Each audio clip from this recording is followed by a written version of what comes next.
नमस्कार दोस्तों, स्वागत है आप सभी का निष्काम एजुकेशन पर। आज का जो हमारा वीडियो है वह सीजी अपेक्स बैंक वैकेंसी 2023 पर है, जिसमें हम टॉपिक वाइज एमसीक्यू सीरीज़ लाने वाले हैं। और आज का हमारा जो पहला टॉपिक है हिंदी भाषा का जो टॉपिक है इसको हमने दो पार्ट में डिवाइड किया है। इस पहले पार्ट में आज हम संज्ञा, सर्वनाम, विशेषण, क्रिया, कारक, काल, लिंग, वचन, उपसर्ग, प्रत्यय, संधि, समास, तत्सम, तद्भव, वर्तनी, वाक्य संरचना और वाक्य शुद्धि, ये टॉपिक रहेगा आज का हमारा। इससे हमने लगभग 50 क्वेश्चन सेलेक्ट किए हैं जो लगभग व्यापम के सारे परीक्षाओं में रिपीट होते रहते हैं। तो चलिए शुरू करते हैं, देखते हैं पहला क्वेश्चन क्या है। पहला क्वेश्चन है यहाँ, उत्पत्ति के आधार पर स्वरों के कितने भेद हैं? तो ऑप्शन है 2, 3, 4 या 5। तो देखिए, उत्पत्ति के आधार पर स्वरों के दो भेद हैं। दो भेद कौन कौन से हैं? एक मूल है, ठीक है, एक मूल है, एक संधि स्वर है, ठीक है। मूल और संधि स्वर हैं। मूल स्वर में आपके छोटा अ, छोटा ई, छोटा ऊ और ऋषि आते हैं, जबकि संधि स्वर को हम दो पार्ट में डिवाइड कर सकते हैं। एक होता है दीर्घ संधि और एक होता है संयुक्त, ठीक है। तो संयुक्त स्वर में डिवाइड हो जाएगा और दीर्घ स्वर में। दीर्घ में ये जो मूल स्वर हैं इन्हीं के बड़े रूप होंगे, अर्थात बड़ा आ, बड़ा ई, बड़ा ऊ, ये तीनों होंगे। और इसके अलावा संयुक्त में ए, ऐ, ओ और औ होंगे, ठीक है। तो ये हुआ स्वरों के उत्पत्ति के आधार पर स्वरों के भेद। इसके बाद अगला क्वेश्चन देखिए। अगला क्वेश्चन है, निम्न में से कौन सा अघोष वर्ण नहीं है? ठीक है, अघोष वर्ण नहीं है। घोष, अघोष दो प्रकार के वर्णों में भी डिवाइड किया जा सकता है पूरे वर्णमाला को। तो देखिए यहाँ पास ऑप्शन है स, तीनों स हैं और एक ह है, ठीक है। तीनों प्रकार के स और ह हैं। तो इनमें कौन सा अघोष नहीं है? नहीं है पूछा गया है। तो अघोष सबसे पहले जानिए होता क्या है अघोष। तो अघोष ऐसे वर्ण होते हैं जिन्हें उच्चारण करने पर स्वर तंत्रियों में कंपन नहीं होता है, ठीक है। कंपन नहीं होता है स्वर तंत्रियों में। और ये कौन कौन से ऐसे वर्ण होते हैं? तो देखिए, प्रत्येक वर्ग का, वर्ग मतलब समझ रहे हैं, क वर्ग में जैसे क से अंगा तक के पांचों अक्षर क्या होंगे? क वर्ग होंगे। तो क और ख पहले और दूसरे वर्ण क्या होंगे? अघोष होंगे। इसके अलावा तीनों स, ठीक है, तीनों स क्या होते हैं? अघोष वर्ण होते हैं। इसलिए यहाँ पास आपका आंसर हो जाएगा ह। तो सघोष के बारे में भी जान लीजिए, सघोष के बारे में जान लीजिए कि क्या होते हैं। तो सघोष जिनमें उच्चारण में क्या होता है? स्वर तंत्रियों में कंपन उत्पन्न होते हैं। इसके अलावा जो पांच वर्ग हैं, उन पांचों वर्ग के तीसरे, चौथे और पांचवें वर्णों की बात हो रही है यहाँ पास, ठीक है। तीसरे, चौथे, पांचवें वर्ण सघोष कहलाते हैं। इसके अलावा जो अंतस्थ व्यंजन अर्थात या, रा, ला, व, ठीक है। इसके अलावा ह क्या होता है? सघोष होता है। और उसके अलावा लास्ट में सभी स्वर भी क्या होते हैं? सघोष होते हैं। सघोष को हम केवल घोष भी बोल सकते हैं, ठीक है। इसके बाद देखते हैं अगला क्वेश्चन क्या है। अगला क्वेश्चन है, निम्न में से कौन सा कंठ तालव्य वर्ण है? कंठ तालव्य वर्ण कहने का मतलब है कि उसका उच्चारण कंठ और तालु दोनों से होता है, ठीक है। कंठ और तालु दोनों से उच्चारित होने वाले शब्द को बोलेंगे कंठ तालव्य। तो देखिए, कंठ तालव्य केवल दो वर्ण हैं। कौन कौन से हैं? ए और ऐ। तो ऑप्शन में कौन सा है यहाँ पास? ऑप्शन डी करेक्ट आंसर हो जाएगा, ठीक है। इसके बाद देखिए अगला क्वेश्चन है यहाँ पास, अमर शब्द का भाववाचक संज्ञा शब्द होगा। अमर शब्द का भाववाचक संज्ञा शब्द पूछा गया है। तो क्या अमरता होगा या अमरत्व होगा या उपर्युक्त दोनों या डी इनमें से कोई नहीं? तो देखिए, अमर शब्द के भाववाचक में परिवर्तित करने पर अमरता भी होता है और अमरत्व भी होता है। इसलिए यहाँ पास करेक्ट आंसर हो जाएगा ऑप्शन नंबर सी, उपर्युक्त दोनों। इसके बाद अगला क्वेश्चन देखिए। अगला क्वेश्चन है, निम्न में से कौन सा व्यक्तिवाचक संज्ञा शब्द नहीं है? तो व्यक्तिवाचक संज्ञा शब्द मतलब क्या होता है? कोई भी जो प्रॉपर एकदम नाम हो, ठीक है, जो क्या हो, बिल्कुल नाम हो किसी चीज़ का, या व्यक्ति का हो या वस्तु का हो या स्थान या नदी, किसी का भी नाम हो, उसको बोलते हैं व्यक्तिवाचक। तो देखिए यहाँ पास भारत क्या है? नाम है, देश का नाम है। उसके बाद बी, दैनिक भास्कर क्या है? समाचार पत्र का नाम है। लेकिन तोता क्या है? एक पूरी जाति का नाम है, प्रजाति का नाम है। इसलिए यहाँ पास ये क्या हो जाएगा? जातिवाचक संज्ञा हो जाएगा, ठीक है। इसके बाद रक्षाबंधन क्या है? त्यौहार का नाम है। लेकिन तोता क्या है, एक प्रजाति का नाम है, इसलिए यहाँ पास जातिवाचक हो जाएगा, इसलिए व्यक्तिवाचक संज्ञा शब्द नहीं है। इसका आंसर हो जाएगा ऑप्शन नंबर सी। इसके बाद अगला क्वेश्चन देखिए, जो करेगा सो भरेगा, ठीक है, वाक्य है जो करेगा सो भरेगा, तो वाक्य में कौन सा सर्वनाम है पूछा गया है, ठीक है। तो कौन सा सर्वनाम है, क्या निश्चयवाचक सर्वनाम है या अनिश्चयवाचक सर्वनाम है या सी संबंधवाचक सर्वनाम है या डी पुरुषवाचक सर्वनाम है। यहाँ जो है संबंधवाचक सर्वनाम हो जाएगा। संबंधवाचक सर्वनाम क्या होता है, जहाँ जो सो इस प्रकार के मतलब दो वाक्यों को जोड़ता है, जो है ना, दो वाक्यों को जोड़ता है उसे बोलेंगे संबंधवाचक। यहाँ जो सो जैसे वैसे इस प्रकार का शब्दों का प्रयोग होता है। उदाहरण देखें तो जैसी करनी वैसी भरनी, इसी का जस्ट हो जाएगा। इसके अलावा जहाँ वहाँ इस प्रकार के शब्दों का भी इसमें प्रयोग होता है, ठीक है, जहाँ वहाँ और जिसे वही, ठीक है, जिसे वही, ये सभी एक ही वाक्य में प्रयोग होंगे, ठीक है। यदि जो है तो सो भी उसी वाक्य में होगा, जैसे है तो वैसे भी, जहाँ है तो वहाँ भी उसी वाक्य में प्रयुक्त होगा। तो वहाँ क्या होगा, संबंधवाचक सर्वनाम, इसलिए यहाँ भी क्या है, संबंधवाचक सर्वनाम। इसके बाद देखिए अगला क्वेश्चन है, निम्न में से कौन सा तालव्य वर्ण है। तालव्य मतलब जिसका उच्चारण स्थान कहाँ है, तालु से उच्चारित होता है, तो कौन सा शब्द है। तीनों शब्द फिर से दे दिए गए हैं और चौथा ऑप्शन है हा। लेकिन यहाँ पर देखिए तालव्य वर्ण कौन सा है उसे आपको बताना है। तो तालव्य वर्ण कौन कौन से होते हैं, मुख्य रूप से जानिए, च वर्ग अर्थात च छ ज झ य। उसके अलावा स्वर में ई और ई, ये दोनों तालव्य वर्ण हैं, और व्यंजन में दो और हैं, य और स। तो ये वाला सा क्या होता है, तालव्य वर्ण। तो यहाँ पास option number A correct answer हो जाएगा, ठीक है। इसके बाद देखिए अगला क्वेश्चन क्या है। अगला क्वेश्चन है, मैं अपना काम स्वयं कर लूँगा, ठीक है, मैं अपना काम स्वयं कर लूँगा, वाक्य में कौन सा सर्वनाम है। तो क्या भविष्यवाचक है या पुरुषवाचक या निजवाचक या कर्तव्यवाचक।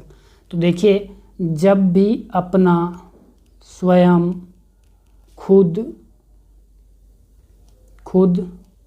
आप, मतलब अपने आप वाला आप है ये, ठीक है, तुम वाला आप नहीं है, ठीक। यहाँ पास देखिए ऐसे शब्द का प्रयोग हो तो निजवाचक सर्वनाम होता है। इसके बाद देखिए अगला क्वेश्चन क्या है। अगला क्वेश्चन है, वह बड़ा डरपोक लड़का है, वाक्य में बड़ा शब्द क्या है। तो ये बड़ा शब्द क्या है पूछा गया है। ऑप्शन है विशेषण है कि प्रविशेषण है कि विशेष है कि इनमें से कोई नहीं। तो देखिए यहाँ पास बड़ा शब्द क्या है, यहाँ पास प्रविशेषण हो जाएगा, ठीक है। क्या हो जाएगा, यहाँ पास प्रविशेषण हो जाएगा, क्योंकि डरपोक यहाँ विशेषण है जिसकी विशेषता बता रहा है कौन, बड़ा शब्द, ठीक है। तो डरपोक क्या है, विशेषण है, ठीक, डरपोक क्या है, विशेषण, बड़ा शब्द क्या है, प्रविशेषण, और विशेष से कौन होगा, ये लड़का होगा, ठीक है। विशेषण किसे बोलते हैं, जो संज्ञा या सर्वनाम की विशेषता बताता है। प्रविशेषण विशेषण की ही विशेषता बताता है, और विशेष से किसे बोलेंगे, जिसकी विशेषता बताई जा रही है। तो अगला क्वेश्चन देखते हैं। अगला क्वेश्चन है, निम्न में से कौन सा तुलनात्मक विशेषण का उदाहरण है।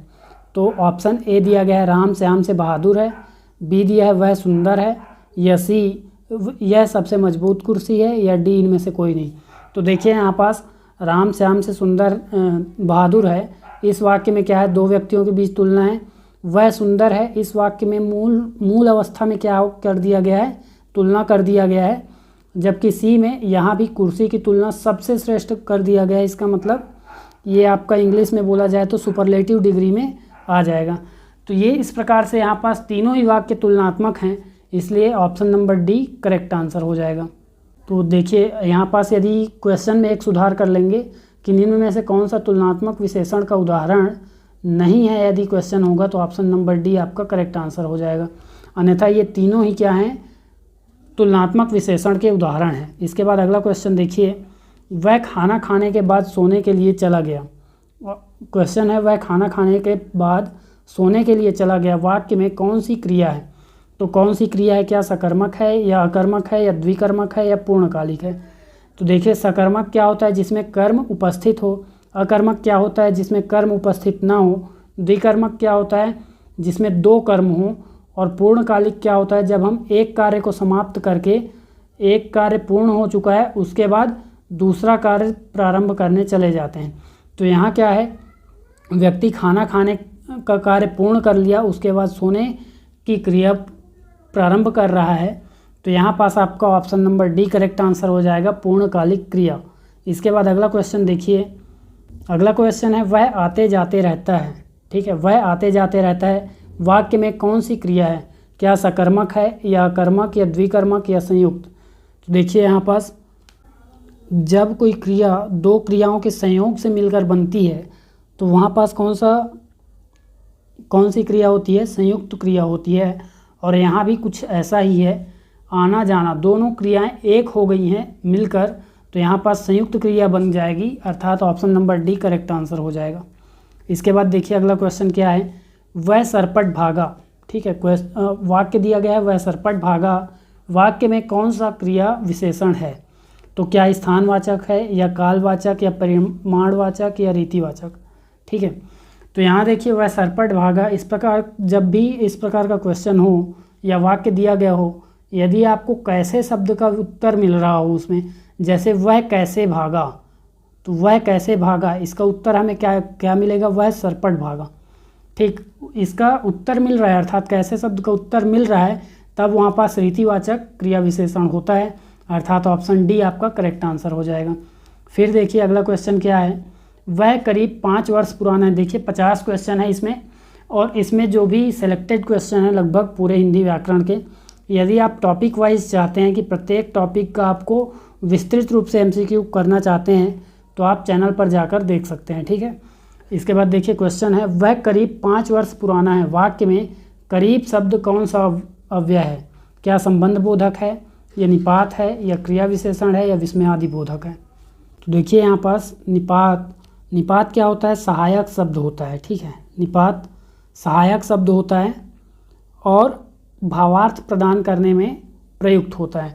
और यहाँ यदि मैं करीब शब्द को हटा दूँ तो इस वाक्य का जो भावार्थ है वह स्पष्ट नहीं हो पाएगा। ठीक है, भावार्थ स्पष्ट नहीं हो पाएगा, इसलिए यहाँ पास क्या है?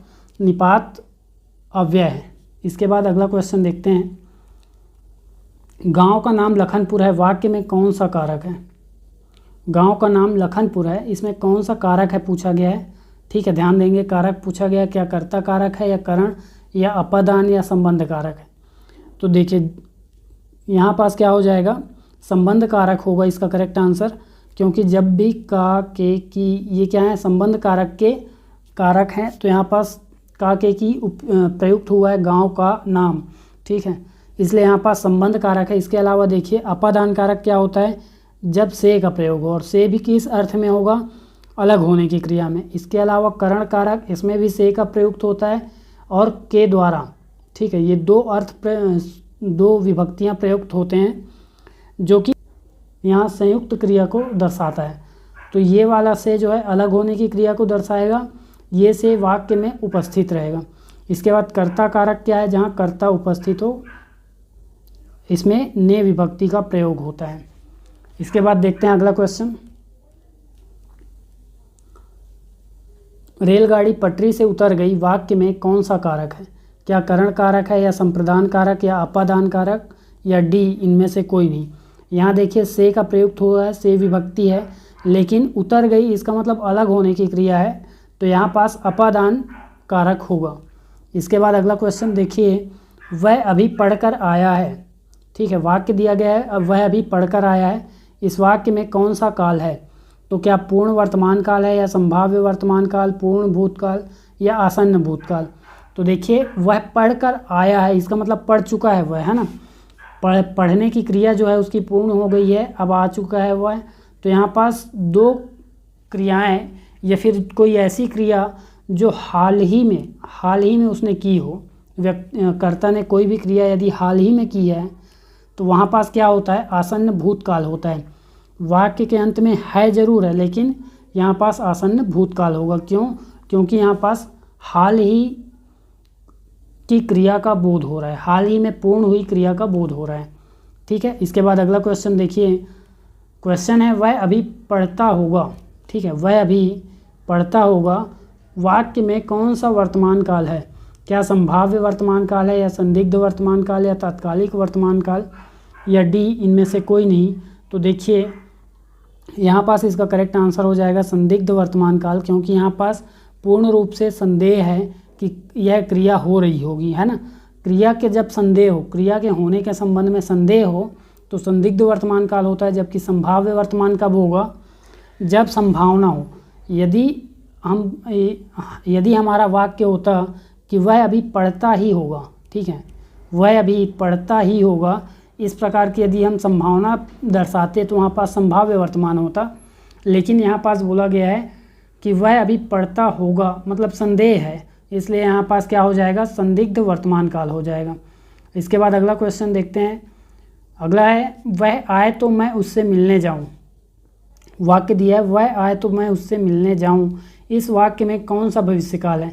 क्या संभाव्य भविष्यकाल है, या सामान्य भविष्यकाल, या हेतुमत भविष्यकाल, या डी इनमें से कोई नहीं? तो देखिए यहाँ संभाव्य भविष्यकाल तो होता नहीं है।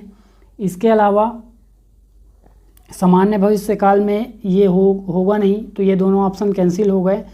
हेतुमत में क्या होता है कि एक क्रिया का होना दूसरे क्रिया के होने पर डिपेंड करता है, ठीक है। एक क्रिया दूसरे क्रिया पर निर्भर होती है, तो यहाँ पास क्या होगा? हेतुमत भविष्यकाल हो जाएगा, क्योंकि वह आए मतलब सामने वाले का आना आपके जाने पर निर्भर कर रहा है, तो यहाँ पास क्या हो जाएगा? हेतुमत भविष्यकाल। इसके बाद अगला क्वेश्चन है प्रभु सबका भला करे, ठीक है। वाक्य दिया गया है प्रभु सबका भला करे। इस वाक्य में कौन सा काल है? क्या संभाव्य वर्तमान काल है, या संभावित भूतकाल है, या संभाव्य भविष्यकाल है, या हेतुमत भविष्यकाल है? तो देखिए जब भी इच्छा की बात हो, ठीक है, इच्छा हो, कोई आशीर्वाद दे रहा हो, आशीष दे रहा हो आपको, है ना, इस प्रकार की जब बातें हों, अनुमति, विधि या फिर आदेश, तो इस प्रकार के जब बोध होते हैं, इन शब्दों का जब बोध होता है तो वहाँ पास क्या होता है? संभाव्य भविष्यकाल होता है, ठीक है। कौन सा होता है? संभाव्य भविष्यकाल। तो इसके बाद अगला क्वेश्चन देखते हैं। अगला क्वेश्चन देखिए, निम्न में से स्त्रीलिंग शब्द की पहचान कीजिए। ऑप्शन है नमक, मिर्च, हल्दी, ठीक है, 3 ऑप्शन है और लास्ट है इनमें से कोई नहीं। तो देखिए जो किराने की सामानें होती हैं, ठीक है, किराने के जो भी सामान होते हैं वे सभी क्या होते हैं? स्त्रीलिंग होते हैं। और इसके अपवाद में है आपका नमक, ठीक है। अपवाद कौन कौन से हैं? नमक, गर्म मसाला, इस प्रकार के जो भी चीज़ें हैं, धनिया, जीरा, तेज पत्ता, केसर, कपूर, ठीक है, ये सभी अपवाद में हो जाएंगे। और ये सभी क्या हो जाएंगे? पुल्लिंग। इसका मतलब यहाँ पास नमक जो है पुल्लिंग है और मिर्च और हल्दी स्त्रीलिंग है। क्वेश्चन यहाँ पास बदल लेंगे, यहाँ स्त्रीलिंग के स्थान पर क्या हो जाएगा? पुल्लिंग शब्द की पहचान आपको करनी है, ठीक है। तो पुल्लिंग शब्द की पहचान करेंगे तो यहाँ पास ऑप्शन ए करेक्ट आंसर हो जाएगा। इसके बाद अगला क्वेश्चन देखिए, निम्न में से कौन सा शब्द पुल्लिंग है? क्या जनवरी, या फरवरी, या मई, या जुलाई? यहाँ पास इसका करेक्ट आंसर हो जाएगा ऑप्शन नंबर बी, फरवरी यहाँ पास पुल्लिंग होगा, क्योंकि ये जो 3 महीने दिए गए हैं, ठीक है, जनवरी, मई और जुलाई, ये तीनों के अलावा जो शेष महीनों के नाम हैं वे सभी पुल्लिंग होंगे, हिंदी प्लस अंग्रेजी दोनों में। इसके बाद देखिए अगला क्वेश्चन, प्रत्येक व्यक्ति परीक्षा दिलाता है। वाक्य दिया गया है, वाक्य में वचन की आपको पहचान करना है। तो देखिए एक वचन है, द्विवचन, या बहुवचन, या डी इनमें से कोई नहीं। तो देखिए यहाँ पास करेक्ट आंसर हो जाएगा एक वचन, क्योंकि प्रत्येक शब्द का जो प्रयोग है वह हमेशा एक वचन में होता है। इसके बाद अगला क्वेश्चन है, निम्न में से कौन सा शब्द पुल्लिंग नहीं है? तो कौन सा नहीं है? क्या इकरार, या इनकार, या इश्तिहार, या तकरार? तो देखिए यहाँ पास करेक्ट आंसर जो होगा लास्ट हो जाएगा ऑप्शन डी, तकरार, क्योंकि ये तीनों ही शब्द क्या हैं? पुल्लिंग है, ठीक है, ये तीनों शब्द क्या हैं? पुल्लिंग है। तो आपका आंसर हो जाएगा यहाँ पास ऑप्शन नंबर डी। इसके बाद अगला क्वेश्चन देखिए, बेईमान शब्द में कौन सा उपसर्ग है? बेईमान शब्द में कौन सा उपसर्ग है? क्या बे है, ब, या बेई, या डी इनमें से कोई नहीं? तो इसमें करेक्ट आंसर हो जाएगा ऑप्शन नंबर ए। इसके बाद अगला क्वेश्चन है, घुमक्कड़ शब्द में कौन सा प्रत्यय है? कड़, मक्कड़, या अक्कड़, या डी इनमें से कोई नहीं? तो इसका करेक्ट आंसर हो जाएगा ऑप्शन नंबर सी, अक्कड़ जो है इसमें प्रत्यय प्रयुक्त हुआ है। इसके बाद अगला क्वेश्चन देखिए, संगत शब्द में कौन सा प्रत्यय है? तो संगत शब्द में कौन सा प्रत्यय हो जाएगा? करेक्ट आंसर होगा अत। इसके बाद अगला क्वेश्चन देखिए, निम्न में से कौन सा दीर्घ स्वर संधि का उदाहरण है? दीर्घ स्वर संधि में क्या होता है? दो स्वर अपने ही बड़े रूप का निर्माण करते हैं। यदि आ प्लस आ क्या होता है? अर्थात दीर्घ स्वर संधि यहाँ पास हो जाएगा। यहाँ दिया है ऑप्शन शिवालय, महेश, महेश्वर या अत्यधिक, तो यहाँ शिवालय हो जाएगा जिसका संधि विच्छेद क्या होगा, शिव धन आलय, ये इसका क्या हो जाएगा, संधि विच्छेद। इसके बाद अगला क्वेश्चन देखिए, अगला क्वेश्चन है न्याय का सही संधि विच्छेद क्या होगा। न्याय शब्द है, इसका सही संधि विच्छेद क्या होगा, क्या न्या प्लस आय होगा, या न्या प्लस आय, या नी प्लस आय, या डी, इनमें से कोई नहीं। तो यहाँ जो करेक्ट आंसर होगा नी प्लस आय, ये यहाँ पास सही संधि विच्छेद हो जाएगा। और यहाँ पास संधि होगी यण स्वर संधि, ठीक है, यण स्वर संधि यहाँ पास करेक्ट संधि हो जाएगी। इसके बाद अगला क्वेश्चन देखिए, अजंत शब्द का सही संधि विच्छेद क्या होगा। अजंत शब्द दिया है, इसमें कौन सा सही संधि विच्छेद होगा, देखिए तो इसका करेक्ट आंसर यहाँ बता रहा हूँ कि अच प्लस अंत होगा, ठीक है, ये इसका करेक्ट आंसर हो जाएगा ऑप्शन नंबर ए।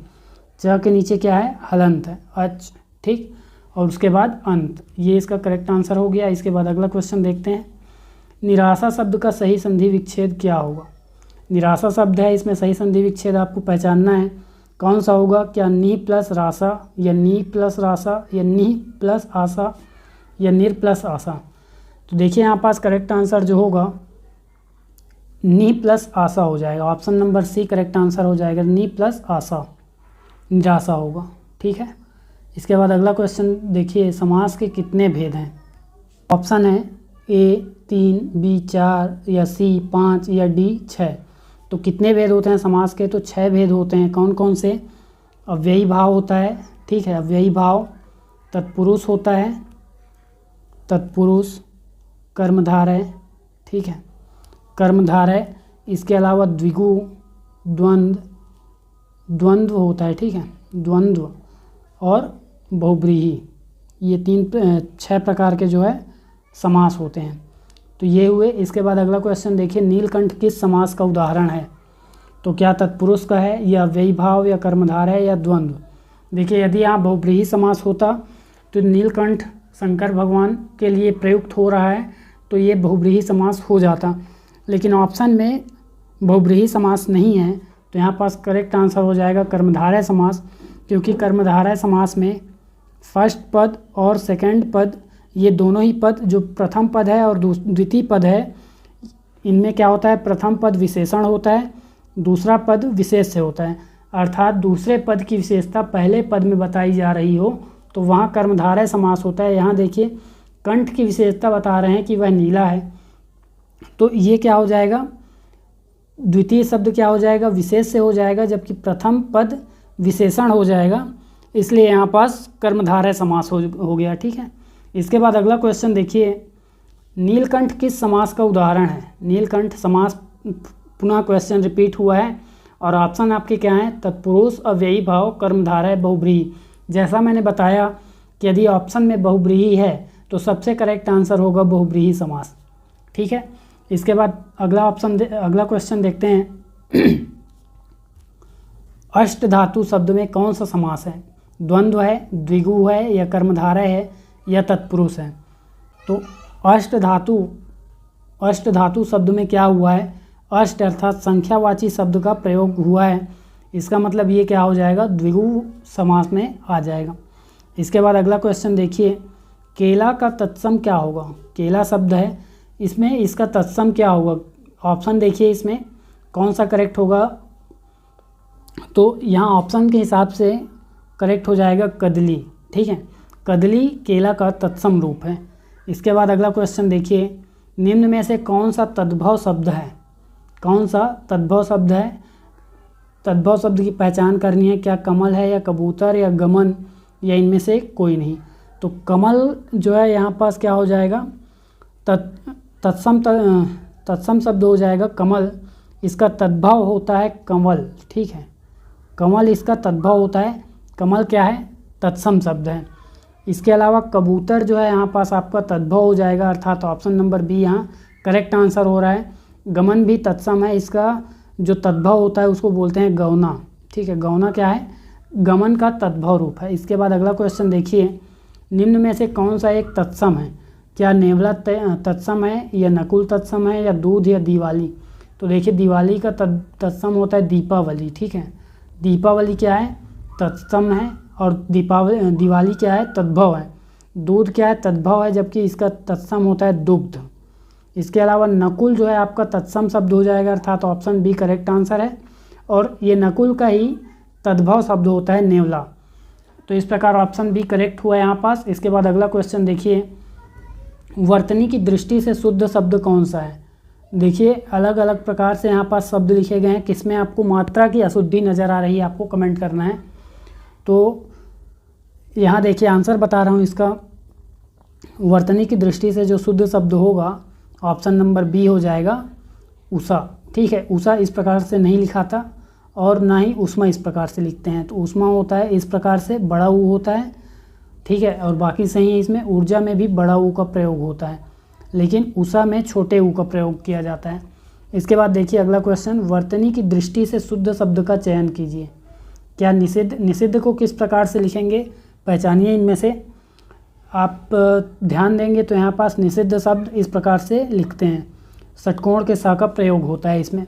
इसके बाद अगला क्वेश्चन देखिए, निम्न में से कौन सा संयुक्त वाक्य का उदाहरण है। संयुक्त वाक्य का उदाहरण छांटना है आपको।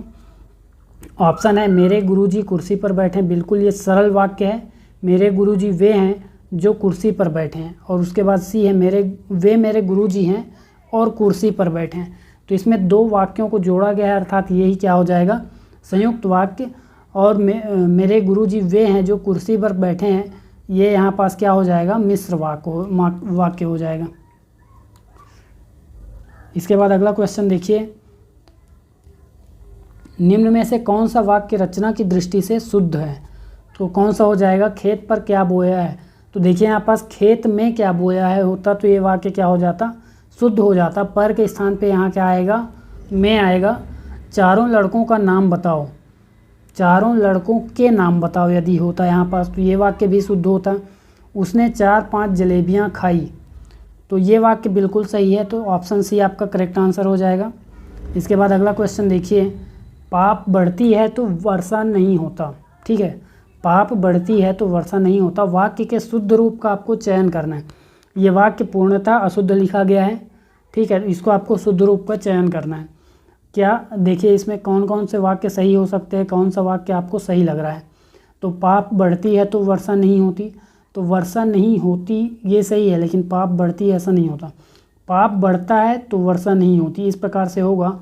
इसका मतलब ऑप्शन डी आपका करेक्ट आंसर हो जाएगा। ठीक है, इसके बाद अगला क्वेश्चन देखिए, शुद्ध वाक्य का चयन कीजिए। पुनः शुद्ध वाक्य का चयन करना है आपको।